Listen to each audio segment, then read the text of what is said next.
সামনে তোমার পরীক্ষা, কিন্তু তুমি ইমোশনাল ট্র্যাজেডির মধ্যে আছো। এটা একটা খুবই এমন একটা সিচুয়েশন, যে সিচুয়েশনটা না তুমি ছাড়া আসলে কেউ বুঝতেও চাবে না, বা তোমার খুবই ক্লোজ ফ্রেন্ড বা তোমার আব্বু আম্মু হয়তো বুঝবে, কিন্তু তারা যতটা রিয়াক্ট করবে তার চেয়ে তোমার কিন্তু মনের মধ্যে কষ্ট অনেক বেশি। তোমার আজকে প্রিয়জন কাছের মানুষ নাই, তোমরা একসাথে অনেক টাইম কাটাইছো, সুন্দর সুন্দর অনেক সময় গেছে।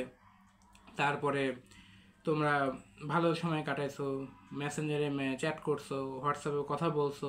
এমনও হয়েছে যে রাতের বেলা হয়তো ফোন দিছে, তুমি কথা বলতে বলতে সকাল হয়ে গেছে, এরকমও হয়েছে।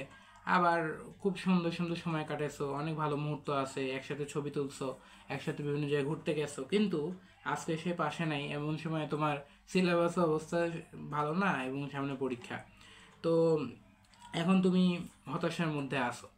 তো এই সময় আসলে সিচুয়েশনটা না, তুমি আসলে তোমার যার সাথে ওই একটা কথা আছে না, যে যে যার হয় সেই বুঝে। তো তোমার সাথে এখন না সিচুয়েশনটা খুবই খারাপ, বুঝছো? এটা আসলে আমি বুঝবো না, সমাজ বুঝবে না, তোমার আশেপাশের অনেক ক্লোজ ফ্রেন্ড হয়তো বুঝবে না, বা এরকমও হয়তো থাকবে যে কিছু শয়তান বন্ধু খুবই ভালো মানে কাছাকাছি খুব ক্লোজ ফ্রেন্ড আছে, কিন্তু তুমি তাকে হয়তো বললা যে ভাই আমি একটু এরকম এরকম অবস্থায়, তুমি হয়তো চাচ্ছ যে সে হয়তো একটা তোমাকে মেন্টাল সাপোর্ট দিবে, কিন্তু সে উল্টা তোমাকে আরো পচাইলো, তোমার বন্ধুদের মধ্যে তোমাকে রোস্টিং করলো, তুমি আরো খারাপ অবস্থার মধ্যে পড়ে গেলা। তো এই জিনিসটা তোমার একটা ইমোশনাল একটা অবস্থা, এবং এই অবস্থা ক্ষণস্থায়ী, এটা বলবো যে এটা অবস্থাটা ক্ষণস্থায়ী। তো এইখানে তোমার হতাশার অনেক কারণ আছে, কারণ তোমার একটা সুন্দর সময় ছিল, একটা ভালো সময় ছিল, কিন্তু সেই ভালো সময়টা ছেড়ে এখন তুমি একটা এমন সিচুয়েশনের মধ্যে পড়ে গেছো, যে সিচুয়েশনের মধ্যে থেকে তুমি আসলে কিভাবে বের হবে বুঝতে পারছো না। তো আমি বড় ভাই হিসেবে এই কথা কয়েকটা কথা বলবো তোমাকে। এক নাম্বার, যে তোমার হলো এই সময়টাকে না তোমাকে আসলে হ্যাঁ, নিজেই নিজের বন্ধু মেন্টর যাই বলো না কেন, নিজে নিজেই সব হতে হবে। হ্যাঁ, এখন তুমি চেষ্টা করতে পারো যে তোমার যে মানুষটা ছিল তোমার পছন্দের মানুষ, তাকে তুমি একটু নক দাও, তার সাথে কথা বলার চেষ্টা করো। আবার দেখো সে যদি ফিরে আসে, সেটা করার চেষ্টা করো যদি পারো। যদি সে আসে ভালো, কিন্তু তোমাকে মাথায় রাখতে হবে তোমার কিন্তু একটা সেলফ এস্টিম আছে। হ্যাঁ, তোমার কিন্তু একটা আত্মমর্যাদাবোধ আছে। তুমি ছেলে হও মেয়ে হও, ভাইয়া আপু, তুমি কিন্তু তোমার কিন্তু একটা ইয়ে আছে। হ্যাঁ, তোমার কিন্তু একটা নিজের একটা একটা মান সম্মান আছে, তাই না? তুমি কিন্তু চাইলেই তোমাকে ছেড়ে গেল, তুমি আবার তার মতো তার পিছনে খালি ঘুরতেই আসো, তাকে ছাড়া কিছু বোঝো না, সব সময় কিন্তু এটা ভালো না। হ্যাঁ, তাকে কিন্তু কখনো তার কাছে তুমি মনে করো খালি চাচ্ছ হ্যাঁ আচ্ছা আসো আসো, কিন্তু এরকম করতে করতে দেখো যে সে শুধুমাত্র ইগনোরই করতেছে। যদি এরকমই দেখো, তাহলে আমি বলবো তোমার কিন্তু একটা মান সম্মান আছে, তোমারও কিন্তু খারাপ লাগবে, তাই না? অবশ্যই লাগবে।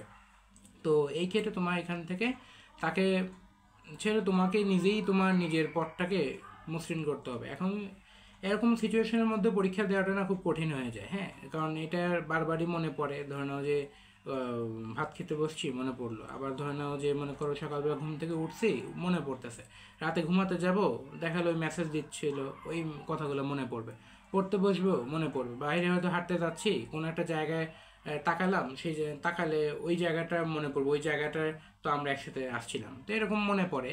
তো এই সময় তোমাকে নিজের সাথে নিজের বন্ধু হতে হবে, আর তোমার প্ল্যানিং করতে হবে। তোমাকে সম্পূর্ণ একটা অন্য মাইন্ড সেট আপ এখানে আসতে হবে। মাইন্ড সেট আপটা হলো এমন যে মনে করো তুমি প্রথমে যদি পারো, এটা অনলাইনে অনেক সোর্স আছে, অনলাইনে প্ল্যানিং করতে পারো। অনলাইনের বুঝই তো যে বিভিন্ন প্ল্যানিংয়ের যে অ্যাপগুলো আছে, সেখানে প্ল্যানিং করতে পারো। কিংবা অত সিম্পলি অত কিছু কাহিনী না করে তুমি মনে করো একটা খাতা পুস্তক নিলে। হ্যাঁ, খাতা পুস্তক নিয়ে সেখানে তুমি হয়তো বা কলম দিয়ে লিখলা যে এই সমস্যাগুলো আছে, আমি মনে করি এরকম এরকম, নিজেই নিজেই চিন্তা ভাবনা করলা, নিজেই নিজের স্টোরিটাকে আর একটু রিভিউ করলা কী হলো। এরপরে তুমি মনে করো এটা নিয়ে তুমি একটা নিজের কাছে নিজের সমাধান ভাবার চেষ্টা করলা।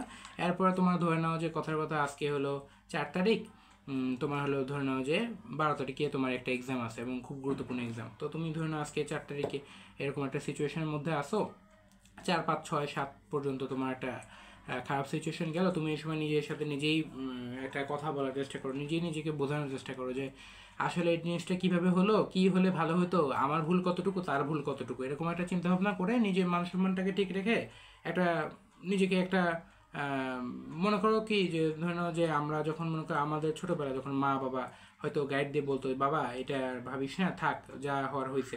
এরকম করে নিজেকে নিজেই বোঝানোর চেষ্টা করো। আচ্ছা, ধরে নাও আমার নাম রহিম, বা ধরে নাও আমার নাম ওয়াসিফ, আমি বললাম ওয়াসিফ, আচ্ছা থাক, ঠিক আছে, এটা নিয়ে আর ভাবলাম না, থাক, যা হওয়ার হয়েছে, যা হয় ভালোর জন্যই হয়, ইনশাআল্লাহ ভবিষ্যতে ভালো কিছুই হবে। এরকম একটা আশা রেখে তুমি নিজেকে আশা নিয়ে শুরু করলে। আর অবশ্যই যার যার ধর্ম পালন করার চেষ্টা করো, নামাজ পড়ো, কিংবা তোমাদের যে যার ধর্ম সেভাবে তোমরা মেনটেন করার চেষ্টা করো।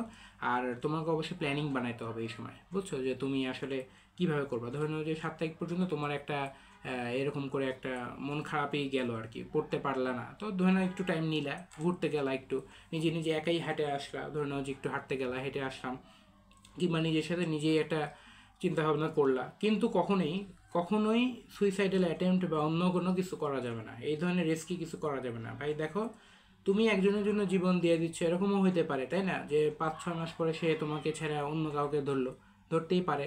আবার এরকমও তো হইতে পারে, তাই না, যে তুমিও হয়তো ওইটা ছেড়ে দিয়ে আসছো জন্য অনেক ভালো হয়েছে, পরবর্তীতে তুমি হয়তো বুঝলা যে না, ছেড়ে ভালো হয়েছে।